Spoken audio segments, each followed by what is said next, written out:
Before we jump into this week's episode, let's read our review of the week. It's from Rax4, called I Feel Seen. Hi, Patricia. I've recently been diagnosed with ADHD and found out as we were going through the process for my son, much like one of your episodes. I cannot tell you how amazing your podcast has been. I've been listening every day, learning so much, as well as realizing how I've been feeling all these years isn't just me being crazy. Legit feel so seen and understood. I've been sending the ones that resonate with me the most to my husband so he can also understand me better. I've tried a few others, but they get too sciencey, and I'm definitely more of an emotion-based person. So thank you from always speaking from the heart. Rocky. Aw, thank you.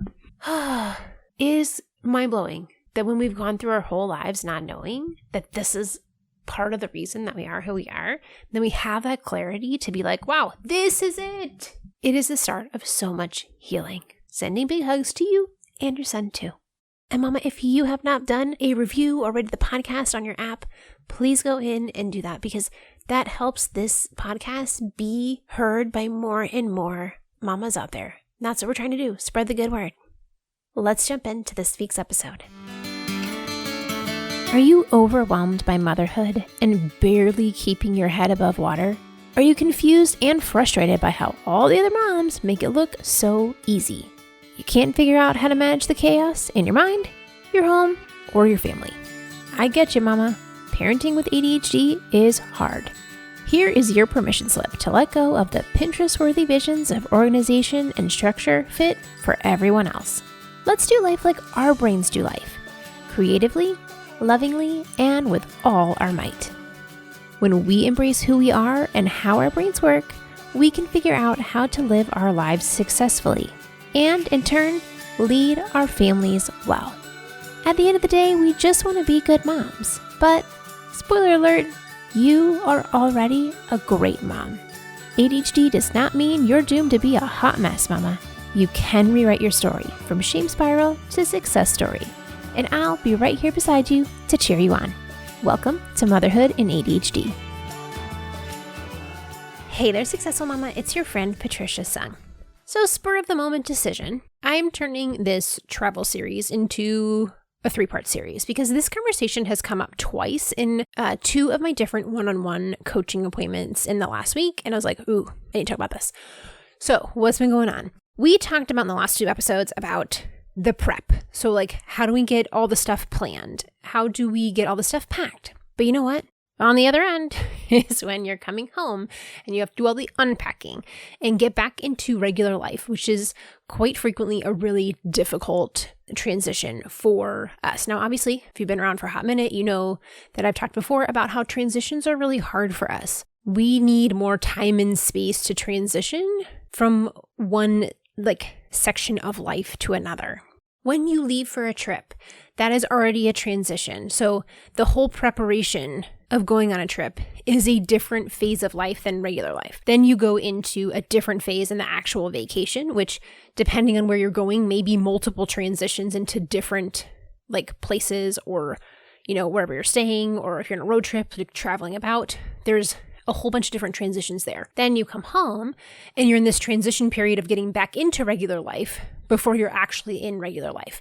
And this transition on the back end feels a lot more difficult because you don't have all that excitement and the dopamine going about this exciting trip. Instead, it's like, wah, wah. Now I have to do a lot of laundry and go back to regular life. Boo, hiss. No thank you.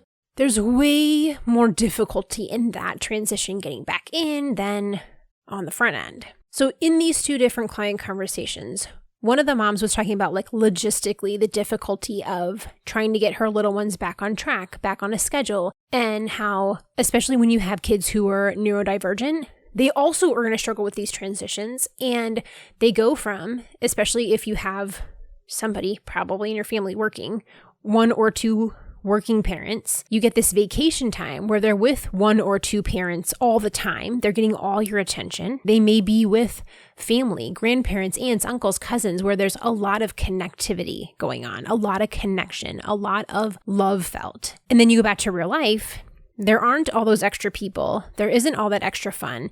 You or your partner may be going back to work, or both of you, and now there's a withdrawal period of missing out on all that family time. Could be for you, could be for them, or could be for both of you. So logistically, that's a hard time. Getting bedtimes back on a schedule, trying to catch up with laundry, and all the stuff that goes back into coming back home from a vacation. And with another client, we were talking about, so she's explaining this, and immediately I was like, oh my goodness, I know exactly this feeling. Like I can picture this was like my whole childhood of when you wrap up a really fun vacation or visiting family and that point where you're leaving. I used to be so sad, and I'm still sad, but not quite to the degree as I was like as a kid, of like that goodbye period of leaving these people that you care about. And that goodbye was so hard for me. I was so sad. And I never understood how everyone else just seemed fine with the leaving. And for me, it was like devastating. I hated saying goodbye after vacation or after some like family would come visit us, which was rare. But that saying goodbye is like, oh, it's still really hard. And my client explained it like, she felt like everybody else was moving forward and she wasn't ready yet. Like she was still dragging behind and almost like, I'm not even sure if I want to move forward yet. Like I kind of want to just stay here in vacation mode. This was fun. I loved it. And I'm not even ready to move forward, but yet everyone else is already blasting onward. And so I'm left in the dust and I'm not even sure I want to go forward. This like uncomfortable feeling of feeling left behind, but also not really sure you want to go forward.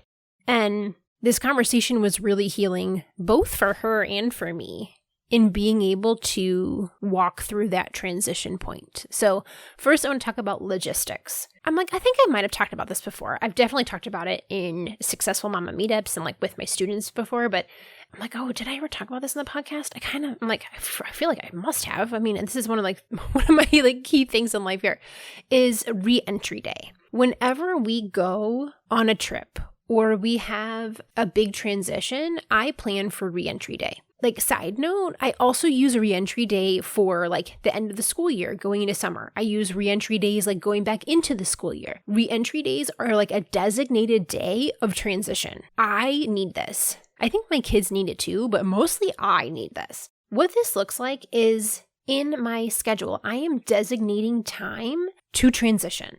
So if we go on a week vacation, I make sure that the next day that we are back, I don't have anything else on my calendar. That day is specifically for transitioning. Now, within like the realm of your possibility, it could be like, dude, I don't have an extra day. I have to go to work. I get it. But like that evening, I'm not doing anything else. No extra things are happening. That day is set for transitions. This means that I can flop around on the couch if need be. Like we can just have a movie night if people are dysregulated. It can mean that I have a day to like do laundry and actually unpack the suitcases and hopefully get most of that stuff away. I'm never a like one day unpacker by any means, but like a good portion of that stuff gets washed, put away, back where it needs to go.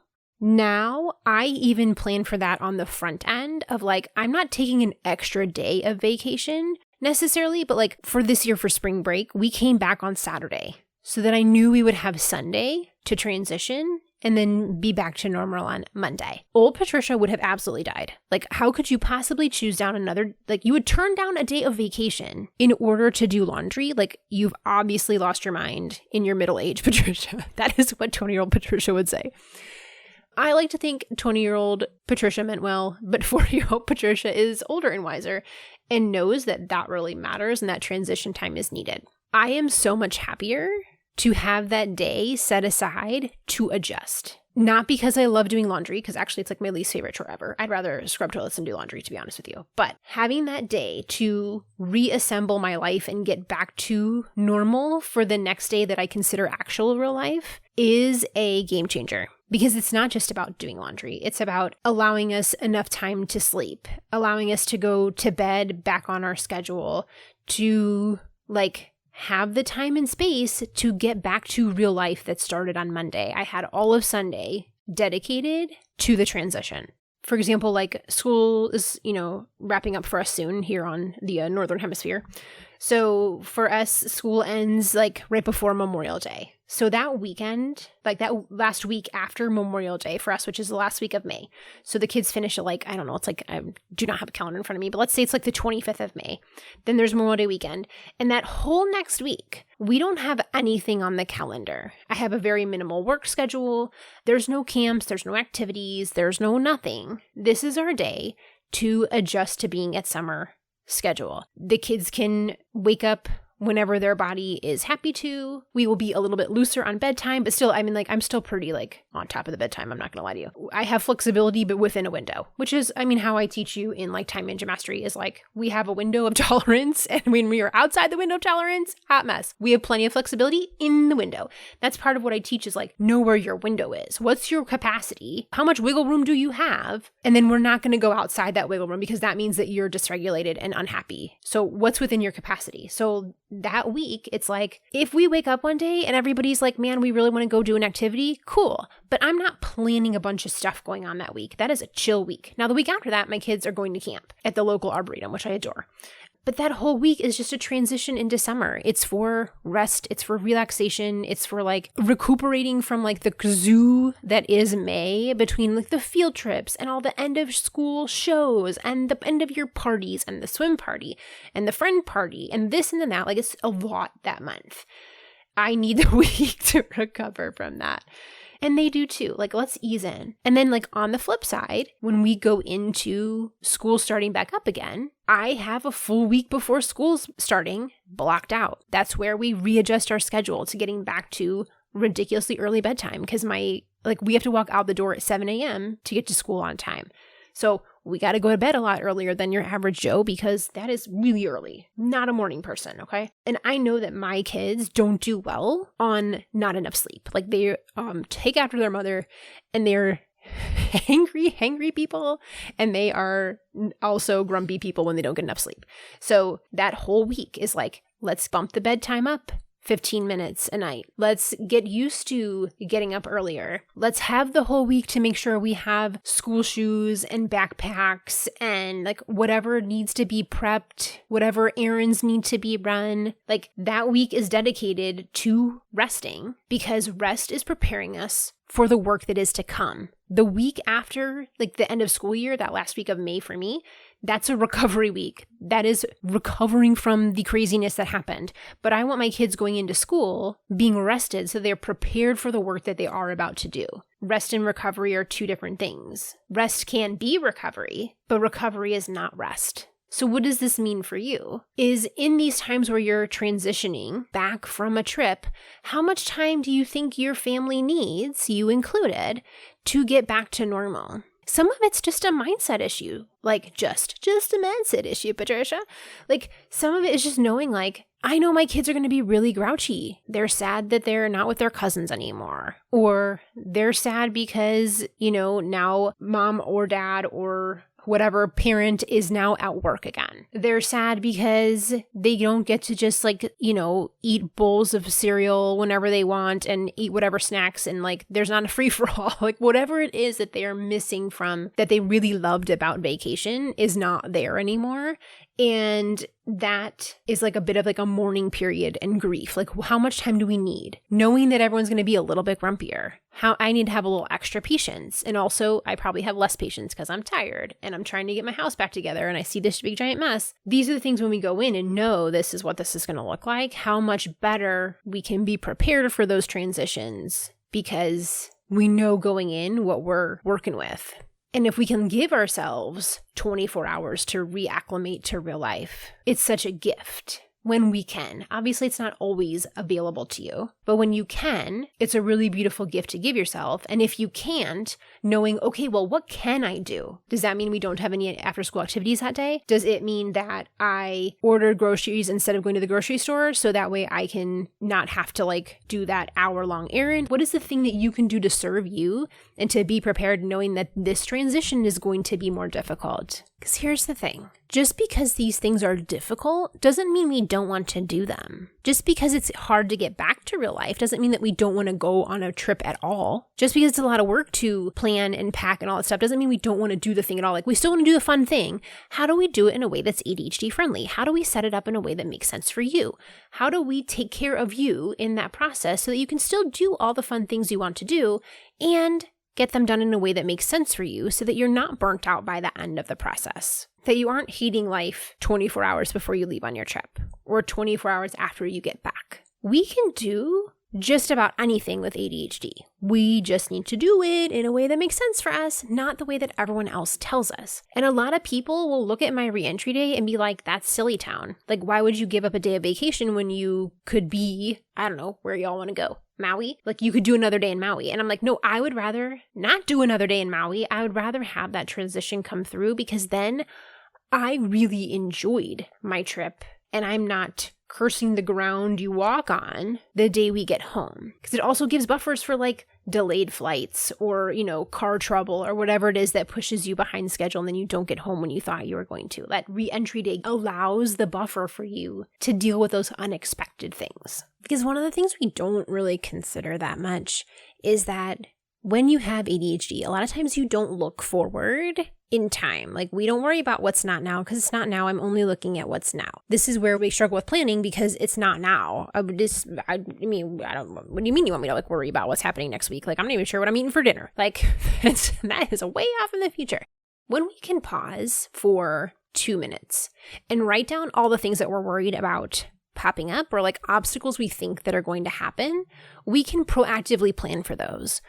We can say, okay, like, I know while I'm gone, we're just going to be building up all this laundry. And then I'm going to have a whole bunch of laundry when I get back. So if we know that that's the situation, then we can think ahead and be like, okay, well, what do I want to do about that? Do we want to go to the laundromat while we're on vacation? Do I want to plan for an extra load of laundry the week that I get back? Like, every day I just do an extra load. Like, when we go in having a plan and proactively planning for like what's going to happen, it's not so overwhelming. We get overwhelmed when we look around and go like, holy moly, what am I going to do with this giant mountain of clothing? And then it's overwhelming in the moment because you don't know what to do about it.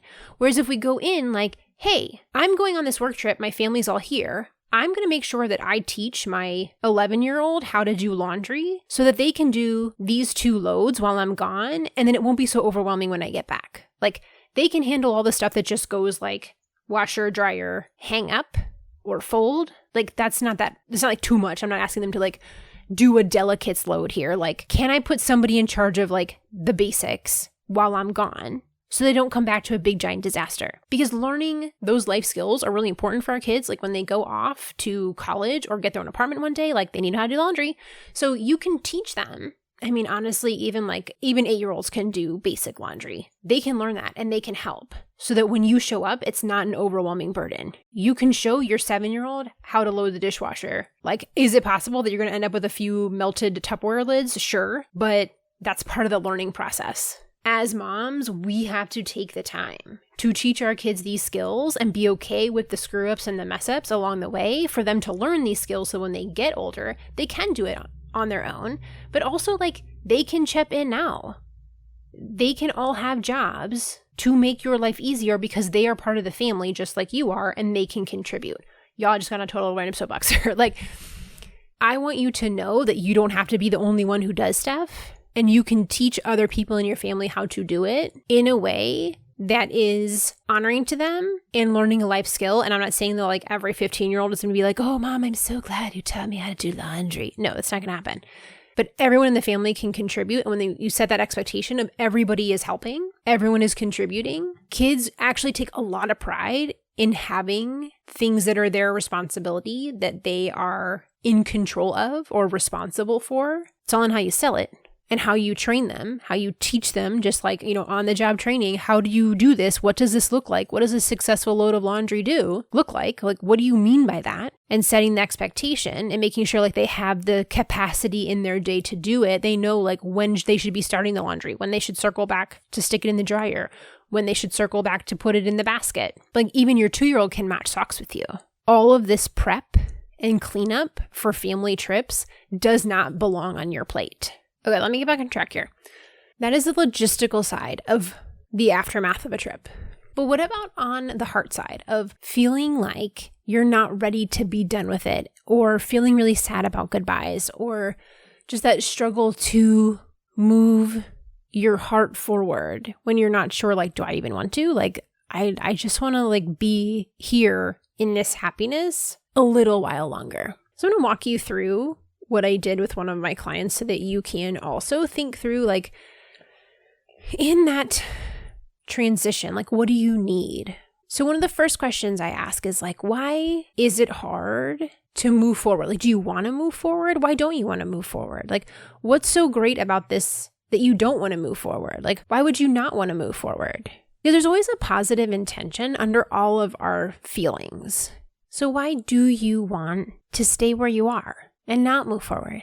For me as a kid, I can think of like, I loved having those important people around in my life. I loved going to visit my family. We lived probably like 8 to 10 hours a car ride away from most of our family. Like we pretty much only went at Christmas time and like sometimes in the summer. And it's like, I loved being around my family and having that connectedness and playing with all of my cousins that a lot of them were close in age. And like, that was so life-giving and so fun. Of course, I didn't want to go back to being away from them. Like, that makes sense. So why is it that you feel like you want to stay there? And like, just having like a little moment of like honoring that part of you that's not ready to transition. That's okay.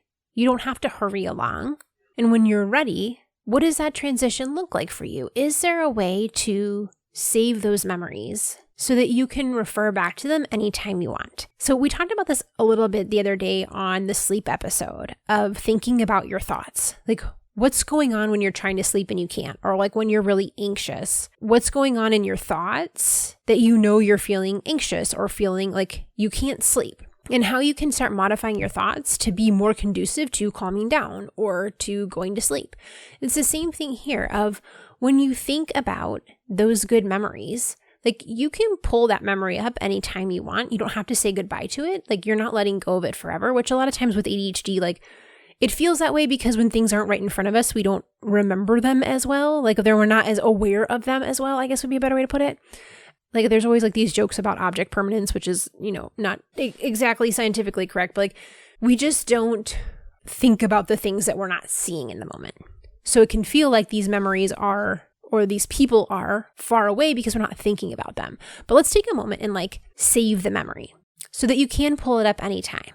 So when you think about this really great vacation that you were just on, or this really wonderful trip with your family that you were just on, or, going to spend time with an important person in your life, when you think about those memories, what do they look like? Are they a movie, like little movie clips? Or is it like a still slideshow where you see, photos going on?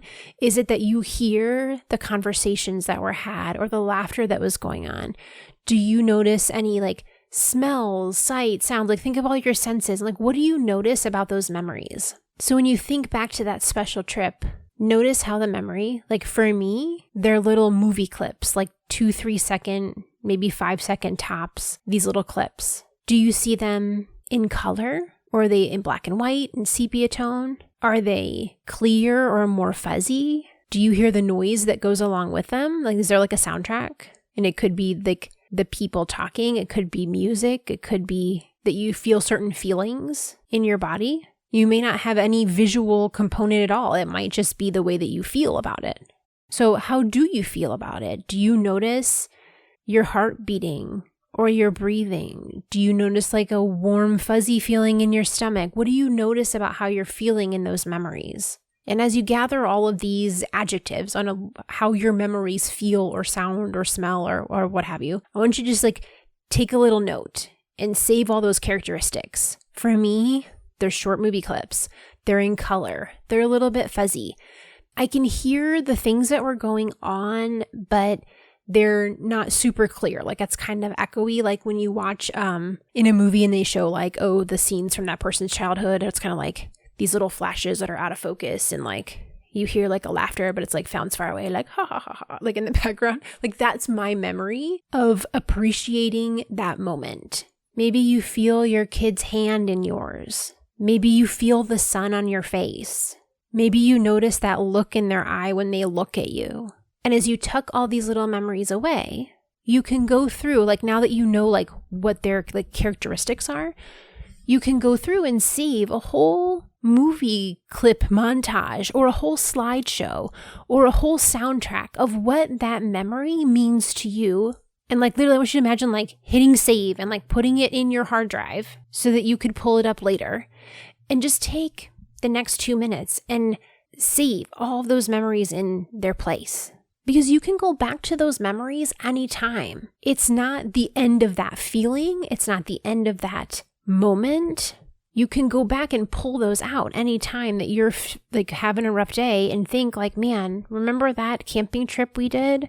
And replay the movie or replay the slideshow or replay the soundtrack and be able to like drop right into those good feelings and remember that wonderful time that you had. You can go back and pull it up 20 years from now. And once you know that that time isn't lost, perhaps it's a little bit easier to move into the next step of the transition because you know that's always there for you. And it's not just the sad feeling of, I miss my family and I wish they were here closer to us. I have that twinge, but I also can say, I can play that little movie clip that reminds me of how special that time was and how loved I felt and like the memories that I'm making with my kids, that hopefully they'll be able to think back on those really great times that we had, so that it is worth putting all the effort into planning and preparing for and then cleaning up after on these trips. And the flip side works for like, if say you're going on a work trip, you can tuck these little memories away so that when you're away from your family, you can relive those good times when it's hard to be away from your kids. Or when you have to go visit family to deal with a big mess that needs to be cleaned up, you can think of those good memories of being in touch with why this matters, even though it's hard, why this matches your value system, even though it's hard. And it makes all of those trips and the transitions worth it when you can focus in on really what mattered to you. Even if it was like a Griswald worthy vacation, to notice those few moments that really were good, so that it feels like there was some redeeming quality to that disaster. You can hang on to those moments, those connections with your kids or your partner, to know that this work, this effort is worth it. And I'd be remiss if I didn't remind you, our Luxury Mom Retreat is going on in October. The waitlist is open for you to sign up because the early bird tickets will be available in May. And I want you to be there. I want you to know that that prep and packing and the getting ready for being away from your family for a weekend is worth it. That you have a plan to re-entry so that you're not walking back into a disaster area in your house with crazy mountains of laundry. That you can be prepared and proactively plan for this time away. That you can tuck memories of your kids into your heart and know that you can recall those while you're gone, even though it's hard to be away from your family. That you still have them with you in your heart and in your memories, that it's worth stepping away to take care of yourself for a weekend because you deserve to be taken care of as well. That's why I started this weekend. You show up and I take care of everything. You literally the only thing you have to do is show up. You got to get here. Whatever effort that takes to get here, that's the part that's on you.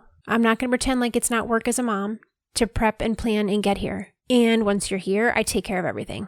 I have dinners planned. I have breakfasts planned. I have lunches planned. You don't have to cook any of them. You have to clean any of them up. I have the conference portion planned. We're going to learn about your brain and learn concrete skills that you then can turn around and pass on to your family on how to be emotionally regulated, how to work with your ADHD brain so that you can set your family up for success by spending this time taking care of you. I have fun activities planned. I got a community of moms who are going to wrap you up and be like, how did I not know this existed my whole life? Here are my people. I finally met them. And it feels like I feel like I can be myself here. I think that was one of the most beautiful compliments, is that so many moms felt like I can just be myself here. It is worth whatever is going into it for you to take care of yourself this weekend. So head over to my website, patriciasung.com/retreat-waitlist. Put yourself on the list so you'll be the first to know when early bird tickets go on sale this month so you can get the best deal possible and take a moment to take care of you because you are part of the family and you deserve to be taken care of as well. Again, that's patriciasung.com/retreat-waitlist, and I'll talk to you soon. Successful Mama. For more resources, classes, and community, head over to my website, motherhoodinadhd.com.